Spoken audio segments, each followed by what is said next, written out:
Welcome back to Capital Catch-Up. I'm Victor. And I'm Lenny. Today we are diving deep into a raft of legislation coming out of the 119th Congress, specifically looking at late February and early March 2026. We've got a mix of workforce development, environmental protection, and some significant updates on the nominations front. That's right, and we're going to start with the economy and education, because there is a fascinating divergence happening between the House and Senate approaches right now.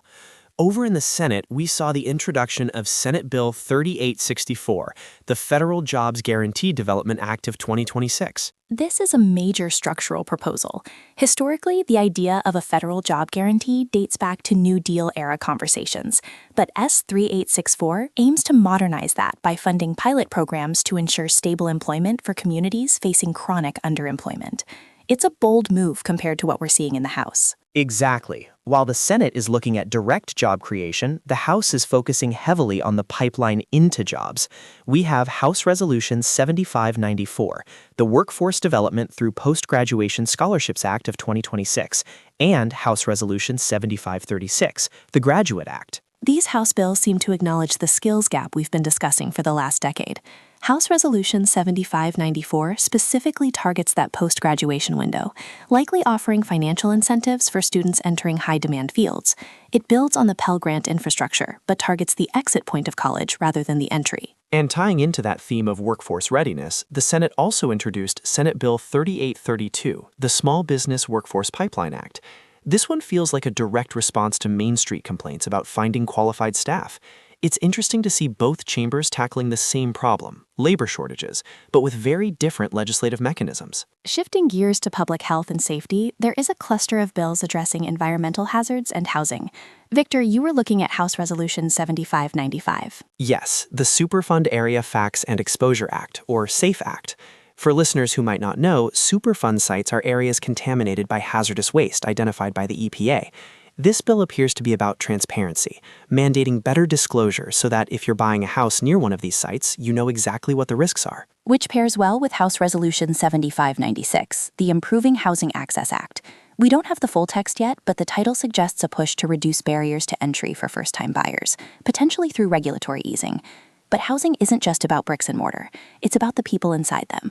That's why House Resolution 7535, the Second Chance Mental Health Access Act, is so critical. Second chance usually refers to re-entry for formerly incarcerated individuals. If this bill expands Medicare or federal mental health access for that population, it would be a significant step in reducing recidivism rates, something advocates have pushed for since the First Step Act passed years ago. Speaking of vulnerable populations, we need to talk about our veterans. House Resolution 1732, the Guard VA Benefits Act, is back on the docket. This legislation targets predatory practices by unaccredited claims agents who charge veterans massive fees to help file for disability benefits, services that are legally supposed to be free or capped. It's a consumer protection issue at its core. And on the topic of protection, we have House Resolution 7632, the Shadow Act. While the acronym is catchy, these types of bills usually revolve around transparency regarding foreign influence or shadow banking sectors. It's about shining a light on undisclosed flows of money or influence. Transparency is also the theme of Senate Bill 3831, the Enhancing Multi-Class Share Disclosures Act. This is for the finance nerds. It deals with companies, often big tech firms, that have different classes of stock where insiders have 10 votes per share while regular investors get 1. This bill would force more clarity on those risks for everyday 401k investors. And we can't skip Senate Bill 3830, the Trust Act of 2026. This is likely another iteration of the Time to Rescue United States Trust Act. It aims to set up bipartisan rescue committees for solvent-challenged trust funds like Social Security and Medicare. It's controversial because some see it as a backdoor to cutting benefits, while proponents say it's the only way to save them. Let's move to the Senate's advice and consent role. There has been a flurry of nominations recently. A very busy slate. We have Christopher T. Hansen being reappointed to the Nuclear Regulatory Commission for a term ending in 2029. With the current push for clean energy and nuclear power, his continuity there is significant. We also saw John DeLue of Texas nominated to the National Transportation Safety Board. Given the recent focus on aviation safety and rail infrastructure, the NTSB is under a microscope right now. On the diplomatic front, the administration is filling gaps at the State Department. Wesley Brooks is up for Assistant Secretary of State for Oceans and International Environmental and Scientific Affairs. Jeremy Carl is nominated for Assistant Secretary regarding international organizations. And Robert Sweeney is nominated to be the U.S. Director of the Asian Development Bank with the rank of Ambassador. That is a key geopolitical post given the economic competition in the Pacific Rim.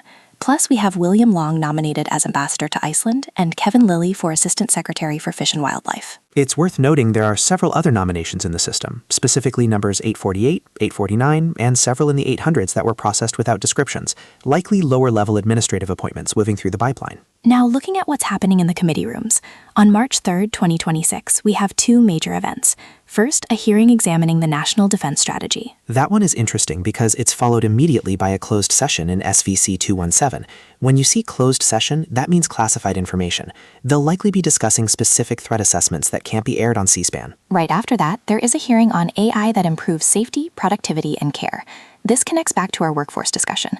Congress is trying to figure out if AI is a tool for workers or a replacement for them, particularly in healthcare settings. We also need to acknowledge the science sector. Senate Bill 3854, the Advanced Weather Model Computing Development Act, was introduced. With extreme weather events becoming more common, upgrading our computational modeling for forecasting isn't just science, it's national security and economic protection. Absolutely. And before we wrap, we should mention the daily housekeeping. The Congressional Record has released volumes 172, numbers 31 through 35, covering February 13th through the 23rd, 2026. These records are the official transcripts of proceedings. And finally, a quick nod to constituent services. House Resolution 7532 and Senate Bill 3855 are designating post offices in Philadelphia and Mahaffey, Pennsylvania, respectively. It's routine, but for the communities honoring Dr. Constance Clayton and Robert Allen Bishop Sr., it's meaningful local history. So what should listeners watch for in the coming days? Keep an eye on the House floor for the vote on House Resolution 7533, the RISE Reauthorization Act.